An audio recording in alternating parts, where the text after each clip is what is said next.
अन्य हिंदी के एक नए एपिसोड में आपका स्वागत है। इस वीडियो में हम बात करने वाले हैं एमआरएफए के कंफर्मेशन को लेकर आई एक रिपोर्ट के बारे में। एमआरएफए को लेकर हाल ही में कुछ प्रतिष्ठित मीडिया संस्थानों ने ये तो कह दिया था कि भारतीय वायुसेना ने लिमिटेड नंबर्स में ही सही और जो एडिशनल राफेल फाइटर्स हैं इनके लिए जो अपना पक्ष है भारत के रक्षा मंत्रालय के सामने रखा था। उस रिपोर्ट में ये भी कहा गया था कि भारतीय वायुसेना एमआरएफए में जो राफेल और SU-57 की मिक्स्ड फ्लीट है इनको कंसीडर कर रही है। लेकिन इसी बीच एक नई रिपोर्ट सामने आई है। प्रतिष्ठित मीडिया संस्थान IDRW की रिपोर्ट की बात माने तो भारतीय वायुसेना ने जो 90 फाइटर्स हैं इनकी गवर्नमेंट टू गवर्नमेंट डील के लिए अपना पक्ष भारतीय मिनिस्ट्री ऑफ डिफेंस के सामने रखा है। जी हाँ, भारतीय वायुसेना एडिशनल 90 राफेल F4 स्टैंडर्ड के जो फाइटर जेट्स हैं इनको खरीदने के बारे में विचार कर रही है।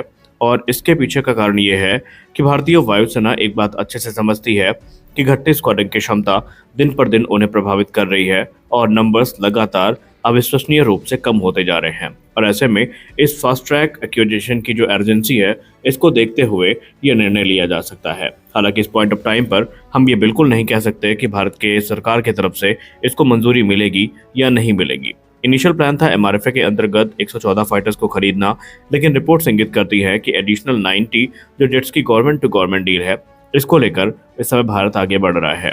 अब ये जो प्रपोज्ड एक्विजिशन है 90 जेट्स का, अगर आप इसको कंबाइन करते हैं मौजूदा 36 राफेल की फ्लीट से तो ये नंबर हो जाता है टोटल 126। शायद आपने ये नंबर पहले भी सुन रखा है। जी हाँ, 126 वही नंबर है जो हमें 2007 के MMRCA टेंडर में देखने को मिला था। जब 2007 में MMRCA को लेकर कदम आगे बढ़े थे तो इसी उद्देश्य के साथ बढ़े थे कि हम 126 फाइटर्स को खरीदेंगे जो कि भारतीय वायुसेना को ताकत को बढ़ाने में एक महत्वपूर्ण भूमिका निभाएंगे।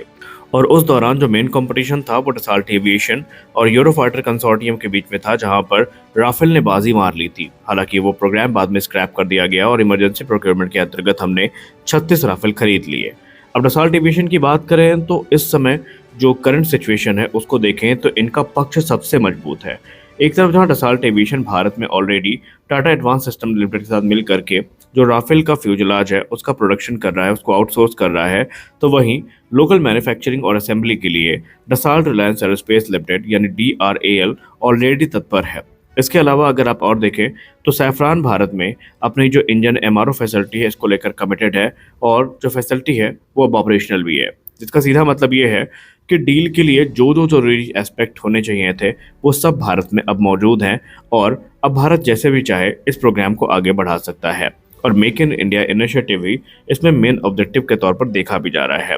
अब इंडियन एयरफोर्स की बात करें तो इंडियन एयरफोर्स का जो एडिशनल राफेल को पुश करने के पीछे की वजह है वो भी स्पष्ट है। ऑपरेशन सिंदूर में राफेल फाइटर्स ने बहुत भयंकर विध्वंस मचाया है।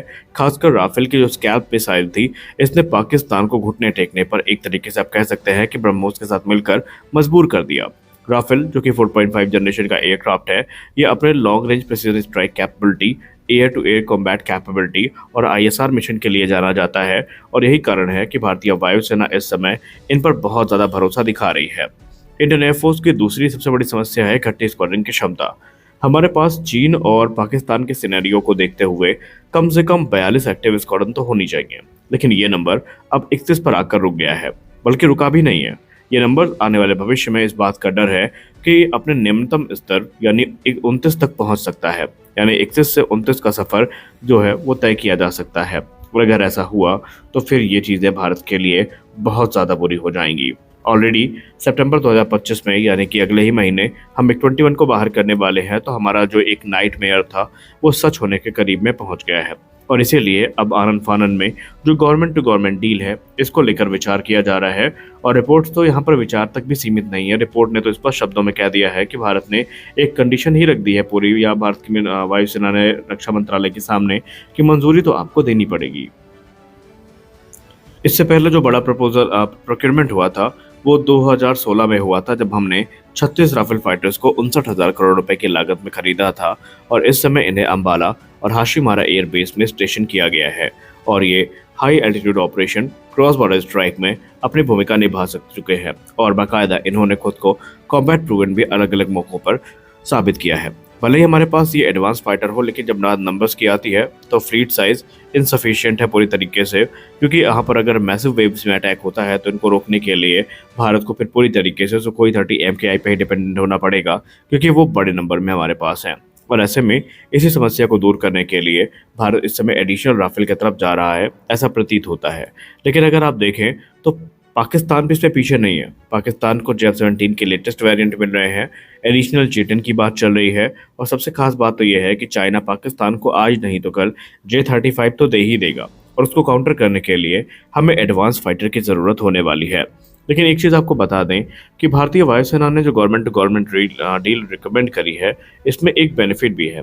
इन्होंने एक लंबा और खिंचावदार जो ग्लोबल टेंडर प्रोसेस है, इसको बाईपास करने की कोशिश करी है इस प्रोग्राम में, ताकि जो ज़रूरी स्पीड और एफिशिएंसी इस प्रोग्राम को पूरा करने के लिए वो मेंटेन रखा जा सके।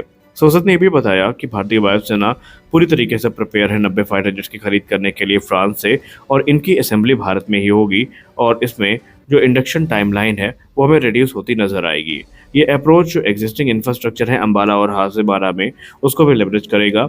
और एक और चीज़ कि जो एडिशनल स्क्वाड्रन है उसको भारत ऑलरेडी एकोमोडेट करने की स्थिति में है, हमें उसके लिए प्रेशर लेने की ज़रूरत नहीं पड़ेगी, जो कि इस चीज़ को इंश्योर करेगा कि जो प्लेटफॉर्म कॉमनैलिटी है भारतीय वायुसेना और नौसेना के राफेल फाइटर्स के बीच में वो भी मेंटेन रखी जा सके।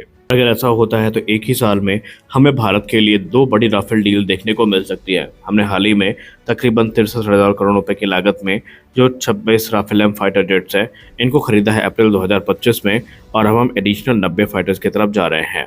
इस प्रपोजल का या डील का एक की फीचर और है, और वो है मेक इन इंडिया इनिशिएटिव के साथ खुद को अलाइन करना, जहाँ पर लोकल मैन्युफैक्चरिंग और टेक्नोलॉजी ट्रांसफर क्लॉज को भी ऐड किया गया है। और हाल ही में डसाल्ट एविएशन ने TSL के साथ ये डील फाइनलाइज करके ये चीज़ साबित भी करी है कि हाँ, वो इस चीज़ के लिए इच्छुक भी है। अब रही बात कि हमें भारत में अगर ये एयरक्राफ्ट बनते दिखाई पड़े, असेंबल होते दिखाई पड़े, तो इनकी संख्या कितनी होगी डिलीवर होने की। अकॉर्डिंग टू रिपोर्ट्स तकरीबन 24 एयरफ्रेम प्रति वर्ष की दर तक डिलीवर किए जाएंगे भारत में, यानी कि तकरीबन 24 एयरक्राफ्ट प्रति वर्ष की दर तक भारत में बना करके ये डिलीवर किए जा सकते हैं फाइटर जेट। हालांकि ये नंबर थोड़ा तो अविश्वसनीय लगता है, लेकिन भारत में जैसी सुविधाएं मिल रही हैं और जैसा भारत का इस समय रवैया है, उसको देख करके ये इम्पॉसिबल भी नहीं लगता। लेकिन इसके बाद भी अब डिफेंस कम्युनिटी में कुछ लोग इस पर सवाल उठाने लगे हैं, और सवाल निरर्थक नहीं है। कुछ एक्सपर्ट्स का मानना है कि जब हमें अच्छे से पता है एक चीज़ कि चाइना से हमें 5th जनरेशन थ्रेट्स आ रही हैं, पाकिस्तान को FGFA मिल रहा है, तो फिर 4.5 जनरेशन फाइटर जेट्स पर इतनी बड़ी इन्वेस्टमेंट क्यों? आप लिमिटेड नंबर्स में 1 या 2 स्क्वाड्रन इनको लेकर के Su-57 पे भी तो रिलाई कर सकते थे। Su-57 एक जनरेशन ऊपर का एयरक्राफ्ट है, वो आपको ऐसी टेक्नोलॉजी ऑफर कर रहा है जो राफेल में भी नहीं है।